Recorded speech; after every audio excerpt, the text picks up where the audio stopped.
It's a stressful, it's a tiring, it's a tough experience for sure. And I think for me, the most poignant moment was the morning after we landed. It was quite dark when we landed, so we didn't see much, and we went straight to the place that we were staying. But the morning after, we did a bit of a recce of the city, and we drove down to the port. And I think coming up to the port, kind of before you even get to the port, there's quite a few buildings that are severely damaged and steel kind of all entangled within itself. And then you get to the port, and for me that was a really poignant moment and really hard hitting, because there's just unfortunately nothing there.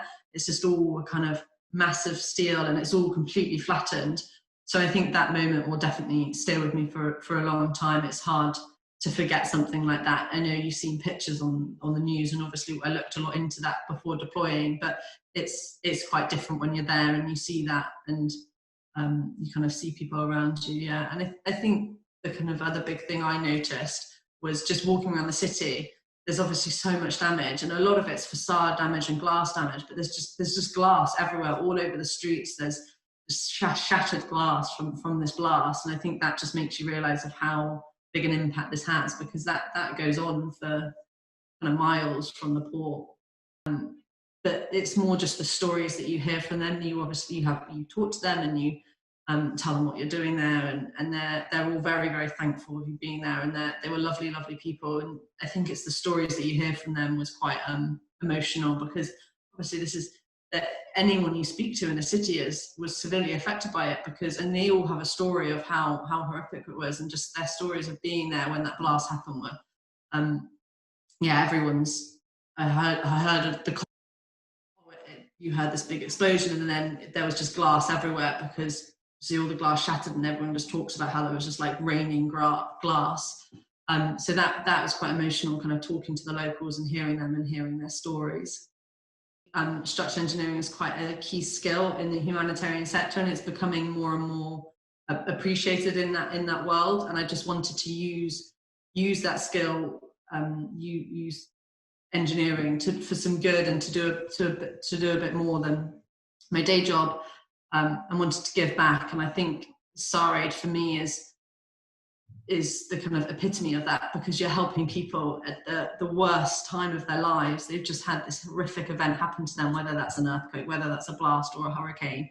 It could be whatever, but because we go in those, we're always disaster response, and we go in those first few days, weeks. It's always helping people when they are most in need, and I guess it is rewarding, definitely. The window of survivability within a building that's collapsed is predicated on a number of things.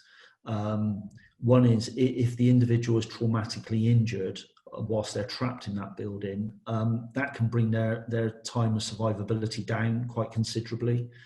Also, access to drinking water.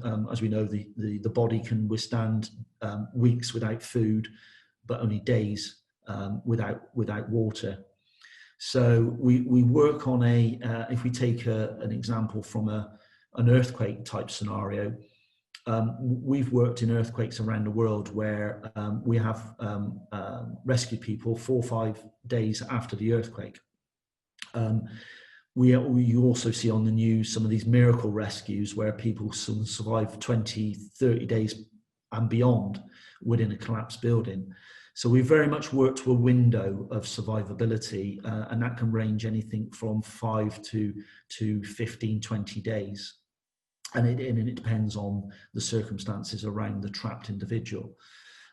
So we never give up hope. And I've been 29 years in the fire service, and I've seen similar horrors within the fire service working here in the UK. I don't think you ever get used to it. You see life in its rawest state, and sometimes it is most vulnerable. Very much you train, to some extent you train for it, and you prepare people for it. We're always very keen to try and fundraise and raise awareness of the team within the public of the UK, because they're ultimately the ones that make all this happen. Because if we didn't get their public donation, we wouldn't be able to help these people, full stop.